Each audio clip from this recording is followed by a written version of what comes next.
Hello মামারা, কেমন আছেন আপনারা? আশা করি ভালো। মামারা, ছাত্র আন্দোলনের সময় মেট্রোরেল এর স্টেশন সহ আরও অনেক গুরুত্বপূর্ণ স্থাপনা কিছু উগ্রমুখী সন্ত্রাসীরা ভেঙে ফেলেছিল। তখন বলা হয়েছিল মেট্রোরেল যে পরিমাণ ক্ষতি হয়েছে ঠিক করতে প্রায় ১ বছরেরও বেশি সময় লাগবে। আর ঠিক করতেও খরচ পড়বে ৩৫০ কোটি টাকা। মেট্রোরেল এর ক্ষতির কথা শুনে মনটা সত্যিই খারাপ হয়ে গেছিল। কিন্তু রাসেল ভাই বিশ্বাস করেন, আমার চেয়ে বেশি মন খারাপ হয়েছিল হাসু আপার। তিনি মেট্রোরেল পরিদর্শন করতে এসে অঝোর ধারায় কেঁদেছেন। এই যে এত ছাত্র এবং সাধারণ মানুষ তিনি মারলেন, তাতে হাসু আপার কোনো দুঃখ নেই। মানবতার আম্মার এ কেমন বিচার! কিন্তু ভাই, আজকে সকালে ঘুম থেকে উঠে শুনলাম ১৭ তারিখ থেকে নাকি মেট্রোরেল চালু হবে। ভাইরে, তাহলে কি আমি ১ বছর ঘুমিয়েছিলাম নাকি?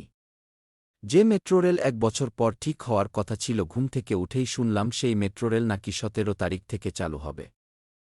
এত তাড়াতাড়ি ১টি বছর চলে গেল। ভাবতেই খারাপ লাগছে, জীবনযুদ্ধে ১টি বছর এভাবে ঘুমিয়ে নষ্ট করে ফেললাম।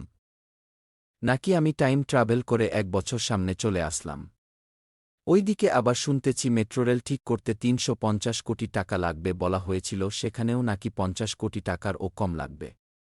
ভাই, তাহলে ৩০০ কোটি টাকা বেশি কেন বলা হয়েছিল আগে? ভাই, একবার চিন্তা করে দেখছেন টুট মারানির নাতিরা কিভাবে দেশটাকে চেটেপুটে খাইছে? দিনের পর দিন কিভাবে দেশটাকে ধ্বংস করে দিচ্ছে?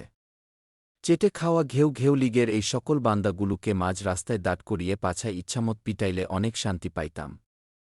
এত কিছু জানার পরও কিছু মেরুদণ্ডহীন লোক নাকি বলতেছে ঘেউ ঘেউ লীগের হাতেই দেশ ভালো ছিল। ওই ঘেউ ঘেউ লীগের সমর্থকরা বলতেছে হাসু আপা নাকি দেশে মেট্রোরেল, পদ্মা সেতুর মতো অনেক কিছু করে দেশকে অনেক উন্নত করে দিচ্ছে। ভাইরে, তোদের কি মেয়াদ ছাড়া পাতা না খাইলে হয় না? একটা দিন না খাইলেও তো তোদের হুঁশ ফিরত।